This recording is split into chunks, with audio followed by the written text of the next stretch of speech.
Welcome back, Motorized bike enthusiast. In today's video we're going to be attempting to reinstall the 4-stroke kit the right way this time. We're going to see what parts we can salvage off of a bunch of old junk bikes. And then we're going to take the Kent Bayside on her first long journey, a 24-mile trip down some pretty rough roads. Are you excited? We got a box. Overpriced and missing hardware, the BikeBerry slogan. Let's give them one more chance. My first order from BikeBerry was the F2 thruster and a jet kit. Come on, you piece of shit. My first order from BikeBerry was a jet kit and the F2 thruster. What the f? The kit was missing a jet and the F2 thruster had a hole in one of the welds. Yay.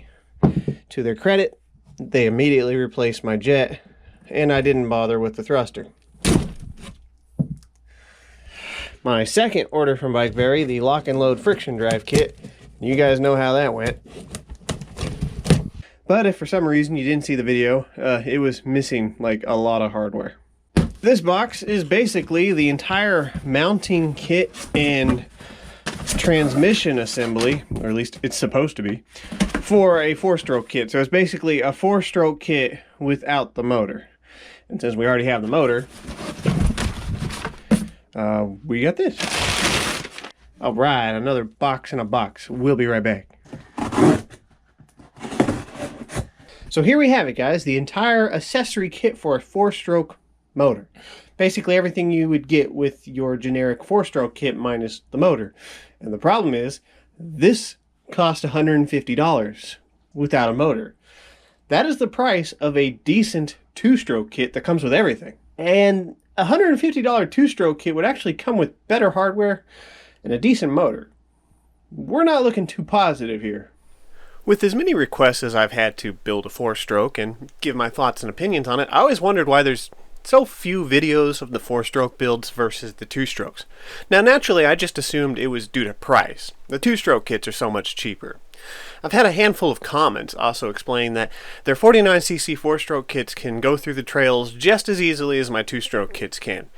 But I've never actually seen anyone put their money where their mouth is. Yes, there's a handful of 4-stroke videos out there, but nobody doing any kind of trail riding like I do with the 2-stroke kits. I thought there was a reason for that, and it had to be more than just price. Now, of course, with that being said, if you just happen to have trail ride videos of your 49cc 4-stroke kits, let me know in the comments so I can go check out your channel, because I need help. Before we get on to the first test ride of our 4-stroke kit, I'm going to go over all the issues I had installing one of these on a basic Cranbrook. There were plenty. But it's really important that you guys know in this video, I'm not comparing 2-strokes to 4-strokes. I'm comparing mounting a 2-stroke motor to a bike versus mounting a 4-stroke motor to a bike. Okay, the 2-strokes which are designed for bikes versus a 49cc 4-stroke which is just kind of jerry-rigged to fit on a bike at best. Okay, so remember, this is a competition between the mounting solutions of the two motors and not the actual motors themselves, because as I've explained in previous videos, I like the 4-stroke.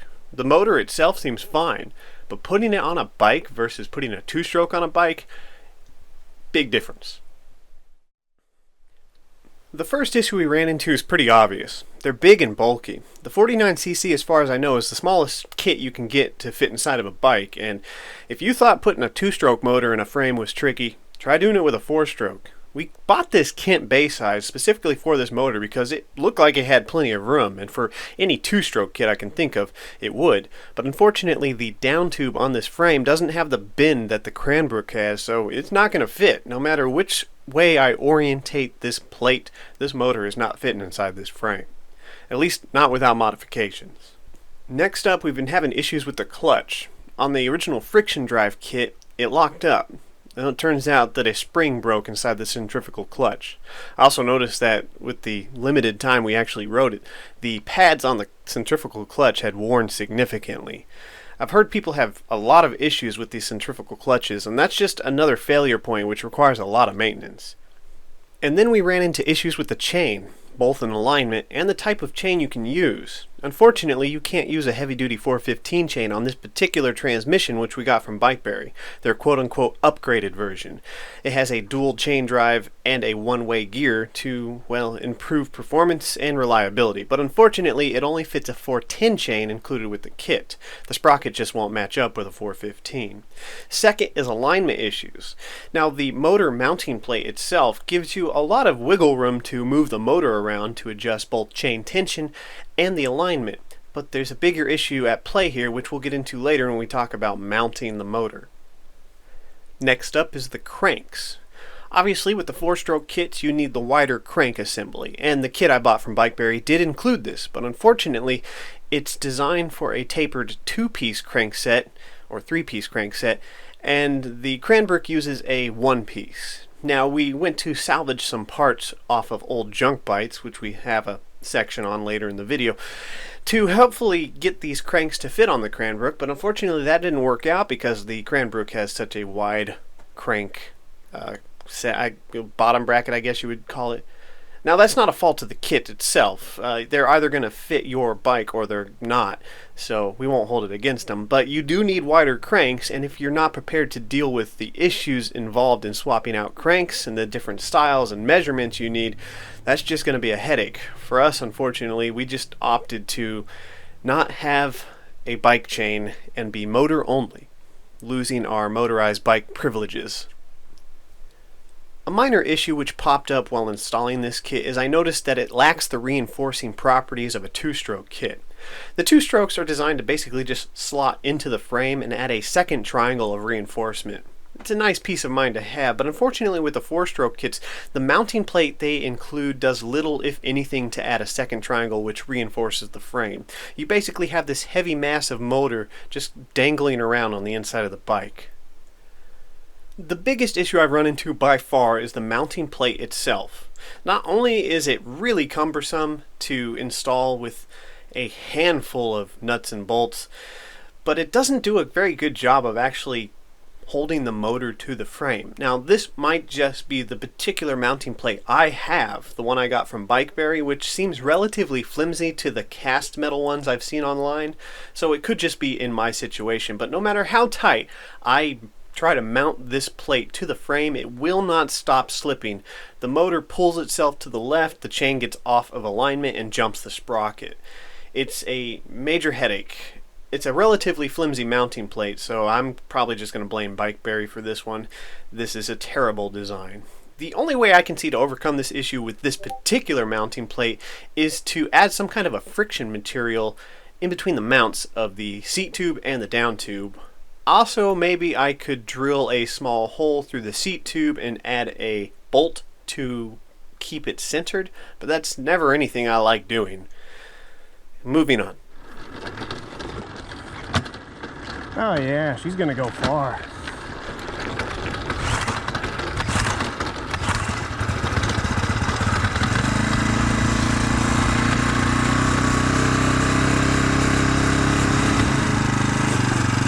Stop.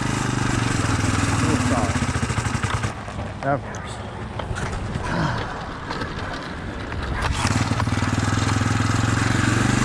Well, let's see how far we go before something breaks.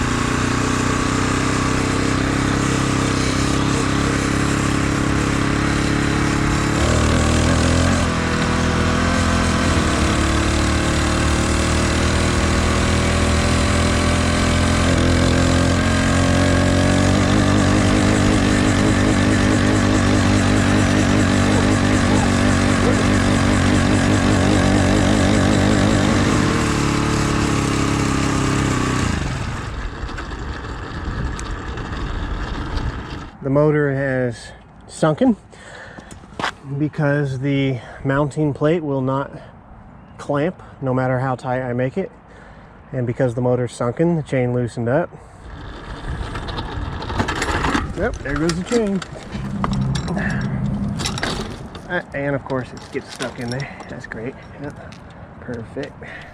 At this point, I feel like a broken record when I say we haven't given up on it, and we will get it working. I've simply invested too much into this kit already to not get it working. But for now, it's going to be parked until I can figure out how to either replace or modify the mounting solution for this motor, which is just terrible.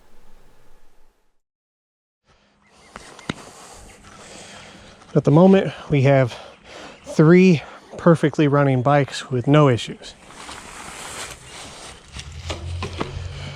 All right, it's salvage time.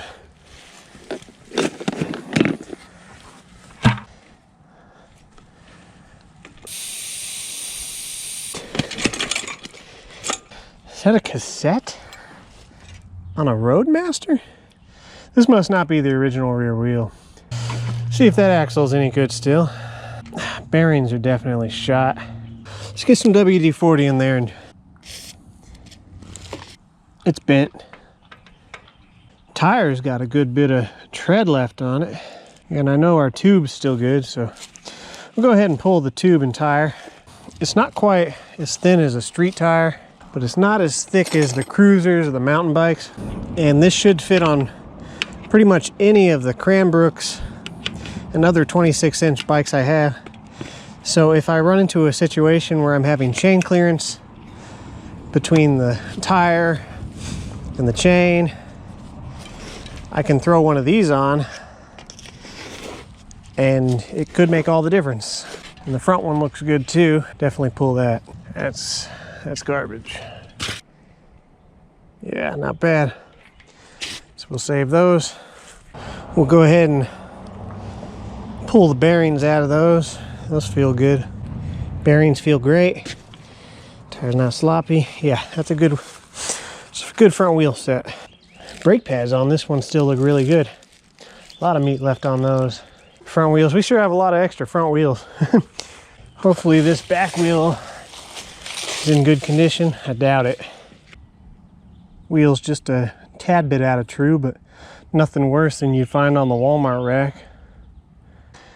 This was a Walmart bike. It's another Roadmaster. And Walmart's notorious for having poorly adjusted brake pads. And because of this, chances are these never actually touched the rim of the bike.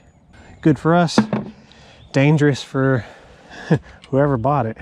If I was on a real budget, I would be pulling some of the cables and sleeves off of these bikes. See, normally I wouldn't look at a used bike chain and consider it salvage. But the reason why a chain like this is salvageable for us is because we do such little pedaling with these bikes, then we can use it and get many, many miles out of it.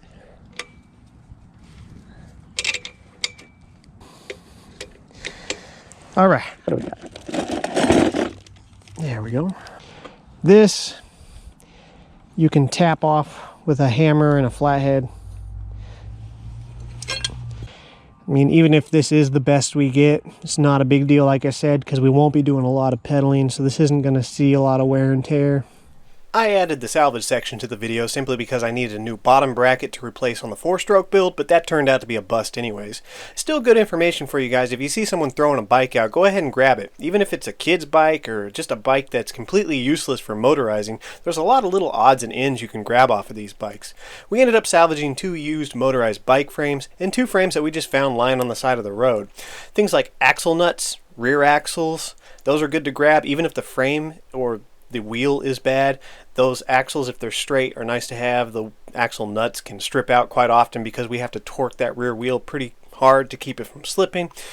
Tires, tubes, forks in some situations, those are easy to bend. Headset bearings, crank bearings, wheel bearings, cables, chains, other little odds and ends. We ended up getting 3 front wheel sets that were in good condition and 1 rear wheel set that was ready to go for a rag joint, which is like finding a gold nugget. It was a 26-inch too. You don't have to keep the whole frame lying around, just grab what you think you might need off it in the future and then recycle the rest of it. Now we move on to our nice long journey with the Kent Bayside using the Sutek motor. First motor I ever bought. I think it's going on 4 years now, and this thing is still kicking strong. I love this motor. And so far, I really like the Kent Bayside. At a glance, it just looks like a Cranbrook with gears, but there's some subtle differences about this bike, which we'll get into on a future review. So far, I really like it. Anyways, I hope you guys enjoy this ride. It was a beautiful day and a beautiful ride. We did 24 miles on this bike with no issues whatsoever. I do love my two-strokes. Mostly because I've probably just dealt with them so long that I know how to deal with all the issues. So I can't really hate on the four-strokes yet, as I'm sure I'll eventually figure out all the little quirks about mounting the four-stroke to the frame, and I'll look back and laugh on my stupidity or ignorance. Anyways, I hope you guys enjoy this ride, and until next time, ride safe.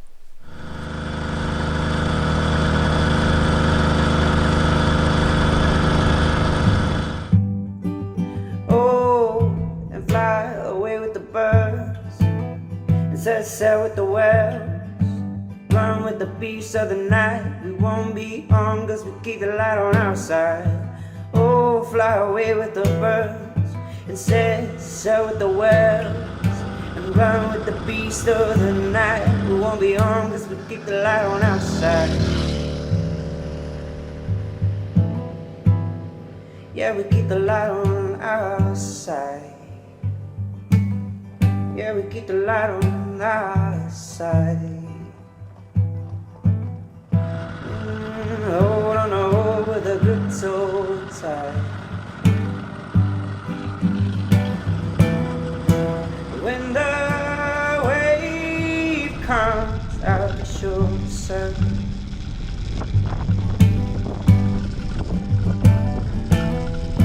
take a leap of faith, not be intimidated by her.